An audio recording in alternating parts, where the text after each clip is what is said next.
Open circuit और short circuit के ऊपर है, जिसमें हम लोग को फाइंड करना है एफिशिएंसी ऑफ अ ट्रांसफार्मर। और यहाँ जो ट्रांसफार्मर है यहाँ पर आपका सिंगल फेज ट्रांसफार्मर है, स्टेप डाउन है। और वो भी इसके अगर कंस्ट्रक्शन में जाए तो देखिए इसमें शेल टाइप का यूज़ किया गया है, ठीक है, क्योंकि इसमें एक ही वाइंडिंग रहती है, उसमें प्राइमरी सेकेंडरी एक ही में रहती है, ठीक। तो हमने क्या करना है कि इस ट्रांसफार्मर का एफिशिएंसी निकालना है जिसकी रेटिंग जो है 1 kVA है, ठीक है। यानी कि अगर आउटपुट पावर की बात करते हैं तो 1 kVA हो जाएगा आपका 1000। और अगर एक्टिव पावर की बात करें तो उसमें हम लोग क्या करना है, P = VI cos phi। तो cos phi की वैल्यू हमारी गिवन है 0, जिसका मतलब है कि 0.8 हमारी cos phi गिवन है, ठीक है ना। तो मल्टीप्लाई करने में हमारी क्या निकल आएगी, आउटपुट पावर, ठीक, जो कि 800 होगी, ठीक। उसके बाद हमें क्या करना है कि इनपुट पावर निकालनी है by the help of watt meter. और यहाँ एक ही वॉट मीटर को हम लोग किस तरह से यूज़ करेंगे, 2 बार, एक ओपन सर्किट और एक शॉर्ट सर्किट में। और दोनों पावर जो निकलेगी उसको क्या करेंगे, हम लोग ऐड करेंगे, ठीक है ना। तो ऐड करने पर हमारे पास टोटल पावर आएगी, ठीक। तो टोटल पावर जब आएगी तो हम लोग को आउटपुट के साथ हम लोग को इसको ऐड करके इनपुट मिल जाएगी, ठीक। तो output upon input is into 100। तो इससे हम लोग एफिशिएंसी निकाल सकते हैं ट्रांसफार्मर की, ठीक। तो उसके लिए हम लोग को क्या करना पड़ेगा, वैल्यू के लिए हम लोग कनेक्शन करना पड़ेगा।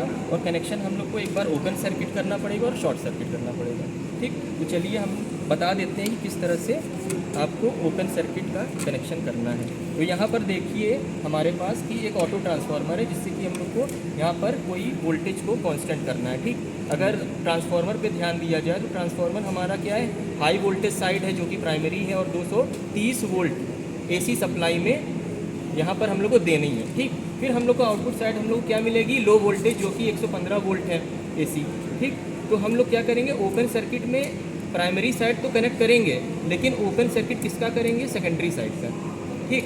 अब शॉर्ट सर्किट में क्या करेंगे, तो प्राइमरी साइड तो जुड़ा ही रहेगा, शॉर्ट सर्किट हम लोग किसके साथ शॉर्ट करेंगे, ये एमीटर, ठीक, जो कि हम लोग को सीरीज़ में लगानी है, वो भी प्राइमरी सेकेंडरी साइड में, ठीक। तो इसके मदद से हम लोग क्या करेंगे, शॉर्ट सर्किट का जो करंट है, ठीक, जो कि हम लोग को रेटेड करंट निकालनी पड़ती है, तो रेटेड करंट हमारा जो निकल के आया है वो 8.6 आया है, ठीक है ना। तो जिसके लिए हम लोग को वोल्टेज, रेटेड वोल्टेज पता होना चाहिए और ट्रांसफार्मर का आउटपुट पता होना चाहिए, ठीक है। तो I = Q × 1000/V होता है, ठीक है ना। तो Q की वैल्यू हम लोग को पता ही है, 1 kVA है। और हमें वोल्टेज ही पता है कि जो है 115, सेकेंडरी साइड हमारा वोल्टेज 115 है, तो 115 हम लोग को वोल्टेज लेना है और करंट हमारी निकल के आ जाएगी उससे 8.6, ठीक है। जब 8.6 हमारी करंट आ गई तो उसी करंट को हम लोग को ध्यान में रख के ही शॉर्ट सर्किट करंट निकालनी है और वो एक्सपेरिमेंट परफॉर्म करना है, ठीक। तो सबसे पहले हम लोग क्या करेंगे, ऑटो ट्रांसफार्मर को हम लोग वोल्ट मीटर जिसकी रेंज है 0 से लेकर 300 वोल्टेज, ठीक, तो उसको कनेक्ट करेंगे। फिर उससे हम लोग किससे कनेक्ट करेंगे, एमीटर जिसकी रेंज है 0 से लेकर 10 एम्पियर तक की, ठीक है ना। तो इसको कनेक्ट करने के बाद हम लोग किससे कनेक्ट करेंगे, वॉट मीटर, ठीक, जिसके टर्मिनल MLCV होता है, मेन्स, लोड, कॉमन और वोल्टेज, ठीक। उसके बाद सीधे हम लोग देंगे ट्रांसफार्मर पे प्राइमरी साइड, ठीक। तो इससे हम लोग क्या निकालेंगे, ओपन सर्किट, और ये टेस्ट हम लोग परफॉर्म करेंगे। तो पहले हम लोग ऑटो ट्रांसफार्मर को कनेक्ट करते हैं वोल्ट मीटर से।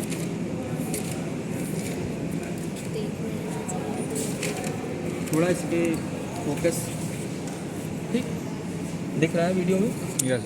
तो देखा जा रहा है कि यहाँ पर ऑटो ट्रांसफार्मर का जो पहला टर्मिनल है वो कॉमन टर्मिनल से कनेक्ट हमने कर दिया, ठीक है। उसके बाद जो सेकंड टर्मिनल है ऑटो ट्रांसफार्मर का,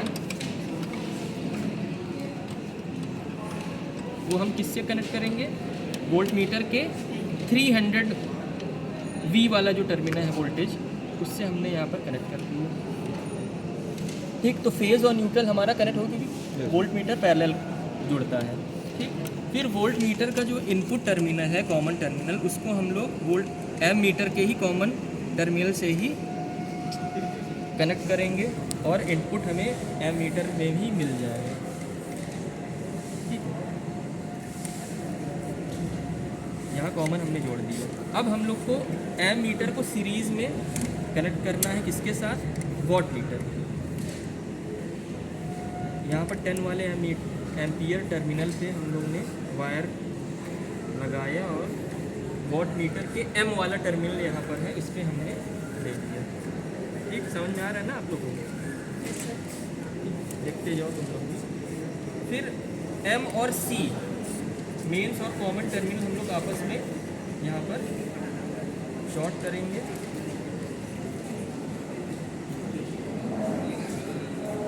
इसका कनेक्शन पहले से आप लोगों को पता ही होगा, ट्रिपल लाइव में भी कर चुके हैं। ठीक, M और C को हम आपस में कनेक्ट कर देंगे। ठीक, फिर हमारे पास दो टर्मिनल बचा रहा, एक L मतलब लोड और एक है V हमारा 150, 300, 600 तीनों है, लेकिन सिंगल फेज आ रही है और सिर्फ हम लोग को ओपन सर्किट करना है क्योंकि सेकेंडरी साइड से मतलब अभी नहीं है। तो हम लोग को 300 वाले वोल्टेज साइड हम लोग को क्या करना है, कनेक्ट करना है। ठीक, तो यहाँ पर जो 300 वोल्टेज वाला टर्मिनल है उस पर हम लोग एक बार कनेक्ट करेंगे। ठीक, और उसको कहाँ ले जाएंगे,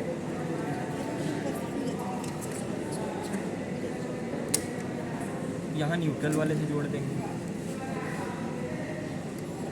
ठीक, और इसका जो पहला टर्मिनल है HV साइड ट्रांसफार्मर का, वो हम लोग L से जोड़ेंगे क्योंकि लोड से हमारा इनपुट जाएगा और दूसरे टर्मिनल से हमारा न्यूट्रल आएगा आउटपुट। ठीक, जो कि V वाले टर्मिनल में जा रहा है यहाँ पर।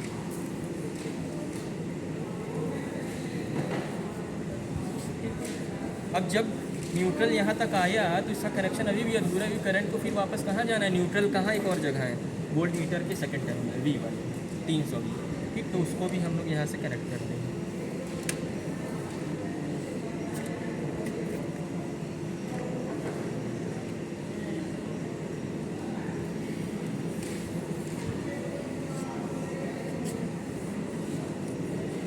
ठीक, तो ये टेस्ट हमारा, इस टेस्ट का कनेक्शन कंप्लीट हो गया है। अब हम इसको सप्लाई देकर ऑन करेंगे। इसका प्लग लगाओ, चालू करें सर, लगा है। लगा है, ठीक है, ऑन करो। ठीक है, जब भी ऑन करने से पहले देख लेंगे कि ऑटो ट्रांसफार्मर की वैल्यू 0 है कि नहीं है। ठीक है, जैसे धीरे धीरे हम लोग जब बढ़ाएंगे तो वोल्टेज हमारा जो कि पैरेलल है ऑटो ट्रांसफार्मर और सर्किट से, तो वो धीरे धीरे इंक्रीज़ करेगा। ठीक है, तो जितना हम लोग को वोल्टेज चाहिए, ठीक, उतना हम लोग स्केल में देख के इसको सेट कर लेंगे। ठीक, तो 230 चाहिए वोल्टेज, तो हम लोग यहाँ पर 230 वोल्टेज सेट कर देंगे। ठीक है, तो यहाँ पर वोल्टेज सेट हो गया है। उसके बाद यहाँ पर देखिए कुछ करंट भी बढ़ा है। ये करंट हमारी क्या है, नो लोड करंट कहलाती है। ठीक, क्योंकि शॉर्ट सर्किट अभी हमने किया नहीं है, तो प्राइमरी साइड से पहले जो करंट कहलाएगी वो है नो लोड, क्योंकि लोड हमने नहीं दिया। समझ में आ गया ना, लोड कहाँ देंगे, सेकेंडरी साइड से लेंगे। तो सेकेंडरी साइड में हमने कोई लोड नहीं दी, इसका मतलब जो करंट हमें मिल रही है वो है नो लोड करंट। ठीक, और जो हमने वोल्ट मीटर पे वोल्टेज दिया है वो क्या है, अप्लाइड वोल्टेज। ठीक है, उसके बाद करंट भी हम लोग को यहाँ पर कुछ वैल्यू दिखने लगा और यहाँ वॉट मीटर में रीडिंग में कुछ वैल्यू दिखने लगा। अब जो कि जो लोड जुड़ा नहीं है, तो लोड नहीं कनेक्ट है, तो इसका मतलब कि जो हमारे पास जो रीडिंग है वो बहुत ही कम है। ठीक है ना, तो यहाँ पर आप लोग नोट कर सकते हैं रीडिंग को। वोल्टेज हमारी है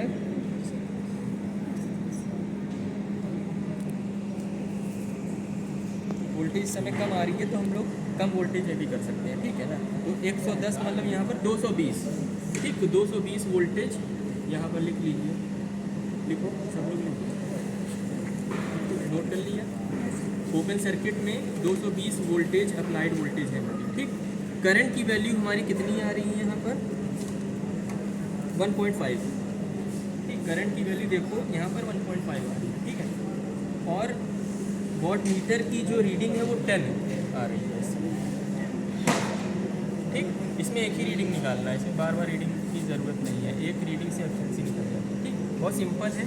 अब हमारी ये ओपन सर्किट की रीडिंग कंप्लीट होगी। ठीक, तो अब 0 कर लेंगे ऑटो ट्रांसफार्मर को और वहाँ से स्विच ऑफ कर देंगे। ठीक, स्विच ऑफ हो गया।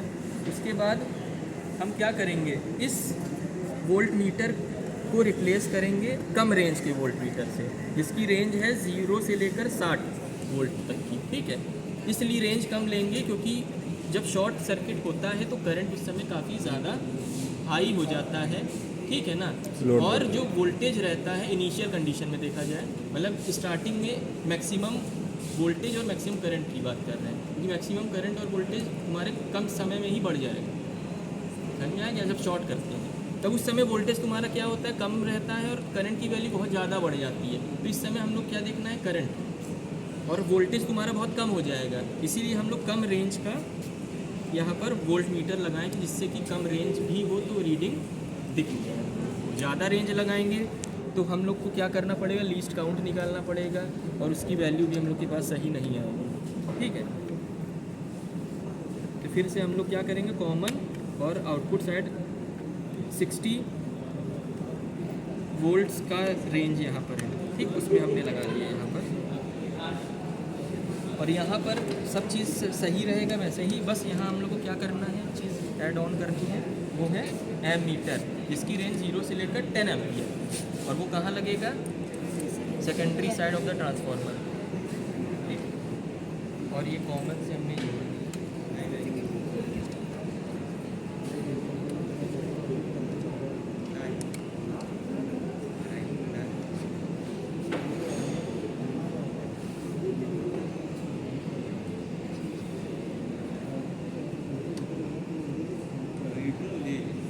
इसका कनेक्शन बहुत टाइट होना चाहिए, लूज़ नहीं होना चाहिए, क्योंकि स्पार्क करे। क्योंकि सेकेंडरी साइड में तुम्हारा क्या है, कोई भी ये पैरेलल नहीं है, ये तुम्हारे सीरीज़ में, और सीरीज़ में तुम्हारा एमीटर ही लगता है, और इसमें करंट बहुत तेज़ी से फ्लो होगा, क्योंकि इसमें कोई भी रुकावट, रेजिस्टेंस कम से कम होती है। ठीक है ना। और ध्यान देना है कि वोल्टेज हम लोग जब धीरे धीरे बढ़ाएं तो एमीटर को देखिए कि 8.6 उसकी जो रेटेड करंट है पहुँच जाए, तो वहाँ हम लोग को रोक देना है। ठीक, वहाँ वैल्यू हम लोग को अपना ऑटो ट्रांसफर कांस्टेंट कर देना है। ठीक, अब ऑन करो। ठीक, अब हम लोग एमीटर को देखेंगे जिसकी वैल्यू फ्रिक्वेंटली बढ़ेगी। ठीक है ना, थोड़ा सा फोकस इस पर एमीटर पे करो। ठीक, अभी देखिए 0 पर है। ठीक, देखिए तेज़ी से बढ़ रही है, हम बहुत धीरे मूव कर रहे हैं अपना हाथ, लेकिन इसकी जो वैल्यू है करंट की बहुत तेज़ी से बढ़ रही है। ठीक, और ये 8.6 तक जाएगी तो बताइएगा,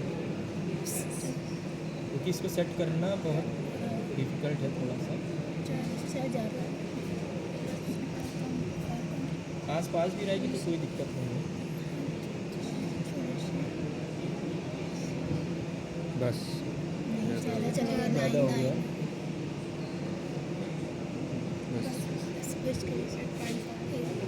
चलो ठीक है, इस वो फिक्स नहीं हो पाएगी ना, कि कंट्रोल बहुत।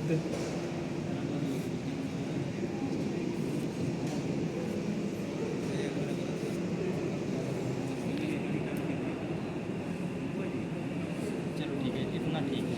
ठीक है ना,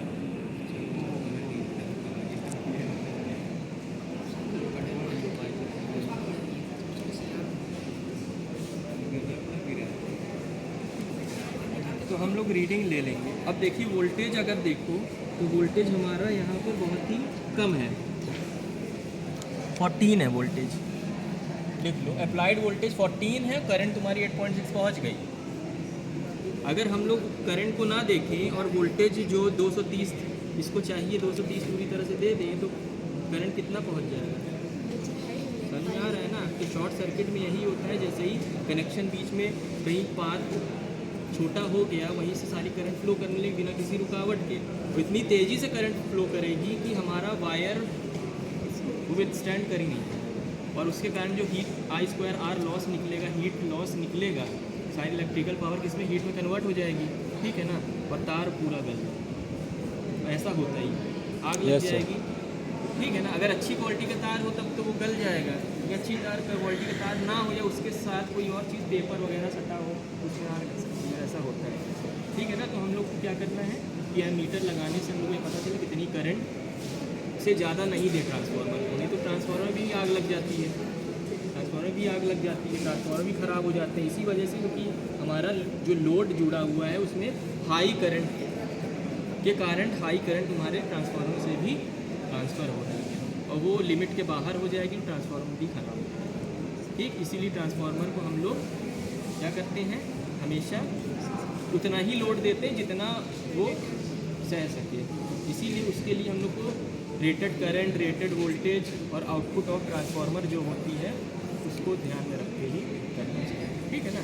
चलो इसकी वैल्यू नोट कर लो, 14 वोल्टेज है।